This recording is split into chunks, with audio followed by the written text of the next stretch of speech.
maksudnya ya oke sih, gue nggak selalu merasa bisa nolong dia, tapi maksudnya itu kecolongannya itu aku nanya, Ini kok bisa ada rasa bersalah, otomatis karena ya itu nggak tahu ya, karena selama ini emang he's always been the goofy one. respon mereka gitu ya dari pihak keluarganya. Mas Dwi tahu anaknya ketangkep melakukan ini dari pihak keluarga, pihak mertua. Ini masa yang sulit buat kita semua, dan buat aku ada tambahannya lagi, kalau bener-bener drop down gara-gara ini anak-anak gue gimana?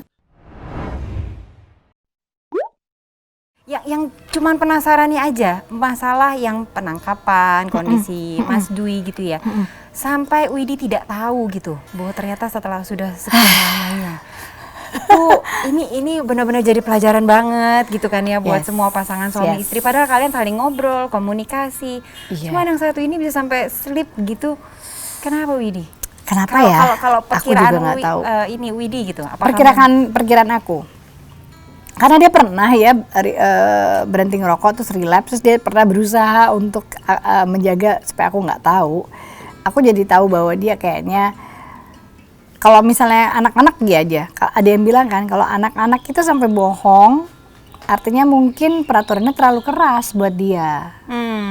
Kalau yang aku pernah baca, jadi aku juga merasa mungkin dia juga, Mas Dwi memang mungkin nggak sanggup. Dia tahu bahwa aku orangnya punya prinsip, tapi ya itu tadi, orang yang nggak ngerokok atau orang yang nggak tahu asiknya, nikmatnya ngerokok misalnya gitu, mana sih tahu perasaannya orang ngerokok mau berhenti tuh susahnya kayak apa gitu. Mungkin gitu ya. Jadi memang ada hal-hal yang aku rasa memang tidak akan bisa dibagi dan cuman dia gitu.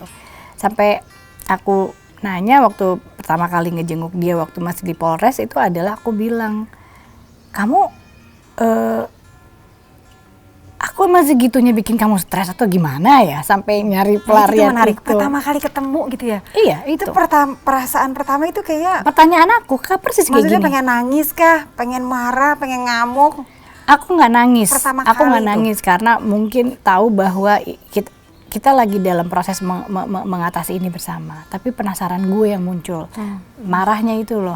Maksud gue, ini kan gila sekian lamanya. Ini gitu kan hal yang sangat menyulitkan buat lo sendiri, bukan gue deh. Ini lo sendiri susah. Nah tapi why didn't you let me help you? If you know that you have problem. Maksudnya ya oke sih, gue nggak selalu merasa bisa nolong dia. Tapi maksudnya itu kecolongannya itu, aku nanya. Terus gue nggak tahu selama ini, terus lo bohongin gue gitu kan, istilahnya kan gitu. Ya itu dia bilang, itu nggak ada apa-apa, itu di aku, masalah di aku. Dan menurut aku sih ternyata memang begitu ya. Masa sih menampilkan seorang sosok istri sempurna? Iya, maksudnya seorang istri kan juga, aku rasa juga bukan apa ya, nanti jadi headline nih kalau gue ngomongnya terlalu keras. Seorang istri kan juga bukan orang yang harus tahu suaminya ngapain aja. Begitu pula suami juga ke istrinya juga belum tentu tahu semuanya. Persis gitu. Jadi menurut aku ini hal yang lumrah banget sih, manusiawi gitu. Aku punya anak 3, aku masih punya kerjaan, aku masih punya hal-hal lain yang asik untuk dilakukan. Masa sih kita kepoin suami melulu gitu. Kalau menurut aku sih ya ini juga bukti nyata atau gambaran nyata apa adanya gitu, bahwa memang ya beginilah hidup gitu. Kadang memang slip, memang nyesel pasti, aduh coba sekarang aku balik, coba kalau aku tahu, terus apa yang akan terjadi? Belum tentu jadi baik. Mungkin itu jadi sumber keributan yang akhirnya nggak berkesudahan mungkin dia. Nah intinya kan Tuhan akhirnya ngasih tahu ini dengan cara yang grande gitu. Terus ini juga akhirnya introspeksi buat dia, segitu dahsyatnya buat dia dan di aku juga gitu, bahwa memang nggak sanggup sih. Adiksi itu susah. Rokok aja susah berhentinya istilahnya buat orang-orang yang melakukannya sampai saat ini. Dan kalau boleh kita mau benar-benar jujur, fair-fairan ngebahas soal ganja akan panjang. Gitu. Betapa ini masih polemik di sini. Betapa orang menganggap itu narkotika padahal bukan, tapi memang itu juga kalau memang segitunya, kalau aku pribadi nih ya, ini prinsip aku pribadi sih. Kalau memang itu sebegitu amannya, sebegitu membawa kebaikannya, aku pakai juga lah. Tapi kan aku enggak, karena aku merasa bahwa ya enggak juga nggak apa-apa. Selama ini hidupku baik-baik aja, tanpa menghisap itu Tapi gitu. sempat ada momen bersalah gitu. Ada. Damn gitu, ya maaf gitu kan. Iya, Aduh iya. gitu, ini kok bisa. Ada rasa bersalah, otomatis karena ya itu nggak tahu ya. Karena selama ini emang he's always been the goofy one, the silly one. Dan gue harus selalu ada yang di pihak yang Seriusnya. bener, serius gitu. Jadi kan selalu kayak role playing itu selalu gitu.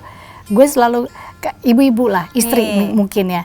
Selalu kita yang ngeberesin kalau kalau mainannya berantakan anak-anak apa segala macam, suami dia naruh anduk di mana, kita yang otomatis ngeberesin gitu. Nah kalau hatinya berantakan yang mau ngeberesin siapa sih? Jadi maksud Kita aku juga emang butuh pegangan ini. gitu. Kita kan juga sebenarnya manusiawi banget sih kalau emang ada rasa pengen ngeberesin, pengen ya ada rasa bersalah karena kita menganggap bahwa Kok bisa kejadian nih? apa gara-gara gue gitu. Itu aku begini juga sebenarnya melalui proses sih Mbak Elisa, jadi ngobrol sama teman yang memang Mau ngerti bertanya, psikologi berapa juga. lama itu sampai akhirnya dengan semua gejolak itu Widi kayaknya udah mulai stabil tuh? Itu butuh berapa lama? Butuh berapa Selain lama ya? Sebulan, 2 minggu? 2 minggu sih. Lumayan cepet dong. 2 minggu tuh sebenarnya proses bahwa aku akhirnya tahu bahwa ini harus emosinya harus dikendalikan nih. Dia kalau enggak habis-habis nih gitu. Kan menyalahkan diri sendiri. Terus nanti menyalahkan situasinya gitu. Tapi ketika sudah ditangani beberapa hal yang penting itu ditangani sama orang-orang yang memang kompeten, bener. Aku juga dilindungi sama keluargaku kompak semua, dari ibunya, dari keluarga Mas Dwi, dari ibuku sendiri, keluarga aku gitu. Jadi aku ngerasa aman. Aku ngerasa mereka mendukung apapun yang aku ambil ya, keputusan yang aku ambil. Mau apa, mau begini, oke. Ini akan jadi go public, oke, nggak apa-apa. Memang ini sudah menjadi Public. hal yang bergulir gitu kan, gitu. Terus teman-teman sangat mendukung sekali, mereka percaya Mas Dwi, kenal Mas Dwi orangnya seperti apa. Mereka nggak mengurangi kebaikan yang Mas Dwi lakukan. Dan aku sekali lagi merasa bahwa banyak banget di pandemi ini orang yang terdampak ya, orang yang sulit, orang yang mengalami masalah yang lebih banyak, yang lebih pelik gitu. Terus beberapa orang mencoba men-DM saya untuk nanya karena mereka mengalami hal yang sama dalam waktu itu gitu. Dan aku langsung oh my god. Ternyata di luar sana banyak gitu. Jadi ya gitu deh. Jadi aku merasa bahwa wah, ini masa yang sulit buat kita semua, dan buat aku ada tambahannya lagi kalau bener-bener drop down gara-gara ini anak-anakku gimana. Tapi aku lihat justru mereka yang kayaknya penguat aku gitu. Mereka malah kayak nungguin, oke, apalagi Bu, apalagi yang bisa kita bantu, yuk kita maju gitu loh. Tapi kalau dari keluarga sendiri, dari tadi berbicara keluarga ya, respon mereka gitu ya dari pihak keluarganya. Mas Dwi tahu anaknya ketangkep melakukan ini, dari pihak keluarga, pihak mertua, orang tuanya Widi mereka gitu kuat ya? sekali. Mereka sangat centered banget gitu. Jadi kayaknya mereka ya pengalaman hidup juga ya Mbak. Jadi mereka kayak siap menampung keluh kesah aku gitu. Ada saatnya aku jadi curhat lah gitu. Betapa marahnya, ya kalau aku sih cuman gini loh. Selama ini tuh membawa apa ya, menjaga gitu ya, menjaga apa yang kita udah tanam dari dulu itu kan sebenarnya orang tahu itu yang sulit, bagian yang paling sulit adalah itu dibanding memulainya gitu kan. Nah aku merasa ini tuh kayak udah ada akarnya lama di bina. Iya, kayaknya udah asik nih gitu, udah asik banget. Dan bukannya kita nggak ngingetin, kita sering ngingetin melalui misalnya beberapa kejadian di TV gitu, tiba-tiba ada berita gini, temen sendiri gitu kan ya mungkin kena kasus gitu. Aku sekeluarga sih kayaknya, nggak aku aja, semua udah ngingetin, hati-hati ya Dwi gitu. Karena kan memang kita tahu memang dari zaman SMA kan emang Mas Dwi emang gitu, orangnya santai ya, dibilang bandel ya bandel, tapi bandel yang umum lah kalau kita obrolin gitu. Sebenarnya kalau kita bahas tuh sebenarnya many people do it gitu. Cuman hati-hati di sini kalau dari aku lebih kepada gini loh, kita nggak ngapa-ngapain aja, hati-hati itu kan penting, walaupun nggak ngapa-ngapain bisa terjebak dalam situasinya. nggak pakai dibilang pakai misalnya kalau Iya. halnya narkoba gitu. Nah kalau udah pernah pakai nanti ada orang mungkin ungkit atau lagi nggak pakai tapi bersama dengan orang-orang yang pakai atau intinya banyak, makanya harus hati-hati. Kenapa? Karena kita memang sama-sama ada di dunia entertainment ini, kita rely on that image itu gitu. Itu juga yang bikin kami sadar bahwa kadang-kadang postingan-postingan kita nggak bisa semau-mau, karena kan itu juga ngejaga citra bukan kitanya, tapi ngejaga kerjasama sama beberapa pihak itu. Ada peraturan gitu. Jadi sebenarnya udah dari keluarga sendiri udah berupaya sih gitu. Jadi kami saling berkeluh kesah sih. Oke, kalau boleh, ini it's been 4 months ya, gitu ya, Yes. udah jalan 4 bulan. Boleh nggak saya ajukan sedikit tes Mau. mengenai kondisi psikologis, stresnya Widi sekarang? Ih, It's mau okay ya? banget. Oke, kita mulai ya. Jawabannya kayak tadi, hanya Oke. perlu seringkali, kadang-kadang nggak pernah. Dah, Oke. itu aja. Yang pertama, saya kadang-kadang suka kesel sama orang yang kayaknya lagi banyak banget demands my time, menuntut waktu gue nih, gitu. Kadang-kadang. Kadang-kadang. Sebentar. Saya selalu menyediakan waktu untuk melakukan hal-hal yang penting buat saya. Sering kali. Saya lebih senang melakukan pekerjaan sendiri daripada ngajarin orang lain bagaimana mengerjakannya, tapi kemudian gagal atau bahkan nggak sesuai harapan saya. Kadang-kadang. Ih, kupu-kupu. Jangan ketik ya. Kayaknya nggak pernah ada cukup deh buat saya untuk menyelesaikan tugas-tugas harian. Sering.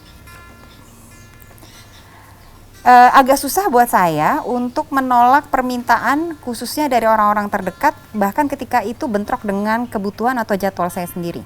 Sering. Saya mencoba paling nggak dalam sehari itu menghabiskan 15 menit nggak melakukan apapun, suka-suka gue gitu. Sering. Saya kadang-kadang suka penasaran ya, kenapa sih saya senang sekali push myself too hard. Sering. Walaupun saya sudah berusaha sedemikian kerasnya, tapi kok kayaknya ada aja yang terjadi di luar rencana saya. Ya, sering kali. Saya merasa diburu-buru, ditekan, dan selalu kayaknya tuh jumpalitan dari satu hal ke hal lainnya. Sering kali. Saya merasa kadang-kadang saya suka ditarik-tarik ke arah yang berbeda oleh kebutuhan orang lain yang berbeda-beda juga. Kadang-kadang. Saya lebih senang melakukan sesuatu buat orang lain daripada melakukan hal-hal yang sebenarnya saya sukai. Tidak pernah. Ketika saya mencoba untuk terlibat pada satu hal atau kegiatan, kok selalu ya tiba-tiba saya akan akhirnya jadi terbebani oleh banyak sekali tanggung jawab. Kadang-kadang. Saya selalu merasa seberapa keras pun saya mencoba, tapi saya merasa saya nggak pernah melakukan cukup baik. Tidak pernah. Agak susah buat saya untuk minta pertolongan atau mendelegasikan kerjaan. Kadang-kadang. Ketika tugas-tugas atau kegiatan saya konflikting, bertabrakan, biasanya saya mudah kok menemukan solusi yang bisa diterima banyak pihak. Sering kali. Saya merasa saya hampir rontok gitu ya dalam tanda kutip dengan semua pressure yang sedang terjadi. Kadang-kadang. Saya selalu mencoba untuk sempurna. Yes, sering kali. Saya merasa puas dengan apa yang saya lakukan dan apa yang telah saya capai. Sering kali.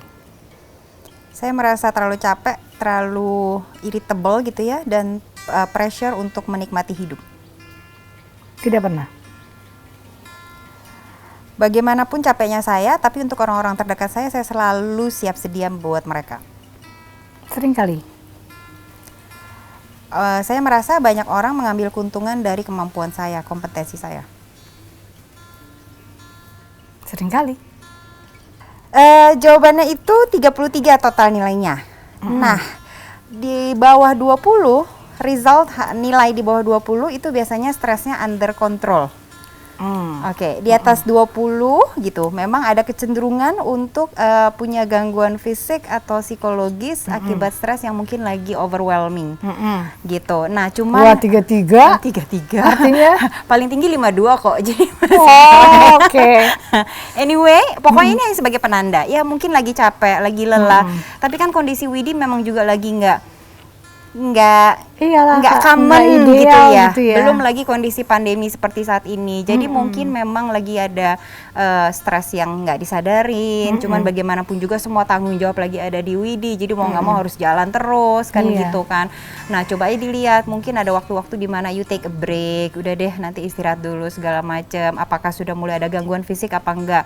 Stres itu biasanya susah tidur, susah makan, atau malah jadi kebanyakan makan, emotional eater, atau malah tidur cukup tapi selalu merasa selalu lelah. Gitu, itu juga kadang-kadang apa gue lagi stres ya gitu. Terus abis itu mungkin fisik tuh biasanya asam lambung, deg-degan. Nah, kalau ini udah mulai ada, ini jadi warning sih sebenarnya. Ini sebenarnya kalau lagi membatasi makanan cuma 1.200 kalori sehari. Oh ya ampun, lucunya kok bisa. Ya karena kita nggak kemana-mana kan, jadi aku olahraga. Kalau nggak kita mau mama biak terus ya. Iya. Gitu. Nah, apalagi dalam kondisi pandemi seperti saat ini yang benar dari tadi berulang kali Widi bilang bahwa ini nggak mudah banget gitu kan ya. Tapi kemudian Mas Widi juga Mas Dwi juga nggak ada gitu ya. Dari sisi keuangan gitu ya, menghidupi anak-anak, rumah itu gimana kendalanya? Jadi rumah ini kalau orang lihat tuh kayaknya wah gimana gitu ya. Kalau menurut aku sih kami membuat rumah ini juga ini mungkin sih supaya low maintenance mungkin. Nggak banyak AC di ruangan terbuka gitu, hanya di kamar-kamar tertentu. Itu pun kali ini pas pandemi pakai satu ruangan aja, jadi AC-nya lah mungkin cuma satu ruangan kami tidur bareng-bareng gitu. Terus beberapa adjustment dibuat gitu, pengurangan tenaga kerja juga saya lakukan di rumah, terus tetap berproduksi. Ya akhirnya kami harus punya protokol kesehatan yang lebih ketat, walaupun itu membuat ya menerima kerjaannya jadi lebih selektif. Dua sebelum tutup, yang pertama, mau nggak nulis surat cinta buat Mas Dwi atau mau ngomong langsung juga boleh. Wow. Nanti siapa tahu ngomong langsung kali. Ngomong langsung aja ya. Hai sayang, aku lagi kedatangan tamu dari Orami. Kita acara orang buka-bukaan namanya sama Mbak Liza. Katanya disuruh tulis surat cinta. Berhubung aku sering menulis surat cinta waktu zaman SMA, kayaknya kita ngomong aja langsung. Yang jelas aku di sini di halaman rumah kita, pasti kamu kangen banget. Kalau lagi video call kan suka bilang, aku kangen banget pengen ada di situ. Soon you'll be here. Aku harap kita semua dalam keadaan sehat aja. Nanti pulang mau apa? Pijet ya? Katanya mau pijet karena lari terus dia di sana. Terus mau pesan makanan yang enak-enak, mau bikin apapun makanan yang enak-enak bisa. Anak-anak sehat banget. Terus PSBB lagi nih, jadi kita perketat.